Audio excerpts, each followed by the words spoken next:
What's up, everybody? It's Critical. Last night I had a dream that I joined this tribe. It was a tribe of people that were very upset with the way YouTube was handling their website, so they moved out to an island or some shit. And I joined their tribe for whatever reason. I mean, I guess it makes sense. I also don't really like the way YouTube's been handling their shit, so I guess the next logical step would be to join a tribe that just isolates themselves on an island because of it. But anyway, in the dream I joined this tribe, and we all wore masks. I don't remember too much else of the dream. But the most important part of why I just told you this is that mask thing. Because when I woke up this morning, it reminded me of a mask I made in my junior year of college.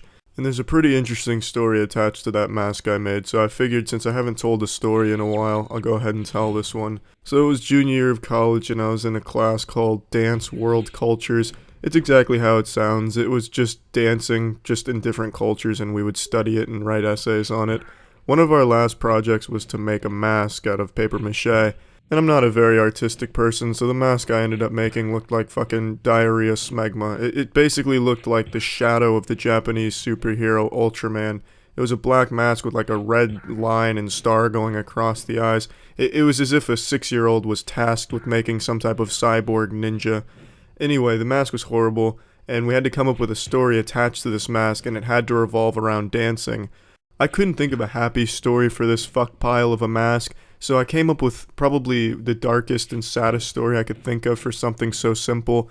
Basically, the gist of it was, this mask belonged to an ancient tribe that used it as a purifying tool, but it was really painful, so the village elder would put the mask on someone who they thought was dirty, or if the person thought they themselves were dirty with sin, and they would put on the mask and it'd be very painful, but it would cleanse them of their sins and bring them closer to God, and the longer they kept it on, the closer they would get to God and the cleaner they were.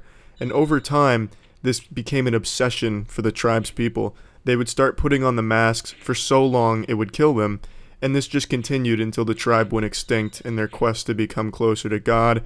And then, it turns out the mask was never meant to purify souls, it was simply just meant to bring about death and despair. So, not a bad concept, really. I thought it was kind of clever. I thought the teacher would at least see I tried something different here. I know it's like some type of edgy, shitty manga that someone made on a fan fiction website, but, it was something I came up with quickly. I did it last minute, and I didn't think it was that bad. So I'm going to class liking the smell of my own farts, pretty confident that this paper will get me an A, because I've always done pretty well at writing assignments for classes. I knew the actual mask portion would bring me down because it looked like some type of dog shit you'd find in a Party City aisle. But regardless, I thought the story would at least carry it to a decent grade. What I didn't realize, though, is when we got to class, the teacher informed us we would be reading these stories out loud, and I immediately knew this was a fucking recipe for disaster. So everyone else had these really nice looking masks, and they had these really happy story attached to them. Ah, this was the mask worn by the fairy king of Udall Toodletown. Ah, it's beautiful. This mask was worn by all the best dancers in the city. It would make them fly and they'd never feel anything but happiness. And then it came around to my turn. And I just took a deep breath and I just braced myself for this train wreck that was about to happen.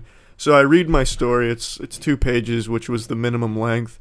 So I just started reading it like I'm reading to a fucking elementary school class, and by the time I finish, the only word that's said is by my friend who was in the class who just said, "Wow."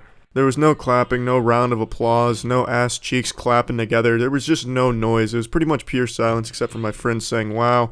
What was supposed to happen was a brief discussion and people asking questions about the story, but no one did any of that. No one asked any questions. They probably thought I was just some type of fucking lunatic who was one bad day away from self-immolation.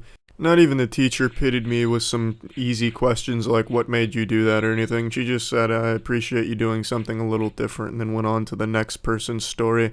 I still managed to get an A on the assignment overall, but I can't help but feel that that A was given to me out of fear that if I didn't get a good grade on this assignment, who knows what would happen. I mean, I came up with a really shitty Stephen King dark story for a very simple, dumb-looking mask. What else could this loose cannon be capable of if I don't give him a good grade? But yeah, I was embarrassed in front of the whole class. Still don't think it was that bad of a story, and I still have the mask somewhere. I'll try and find it one of these days. But yep. That's it. See ya.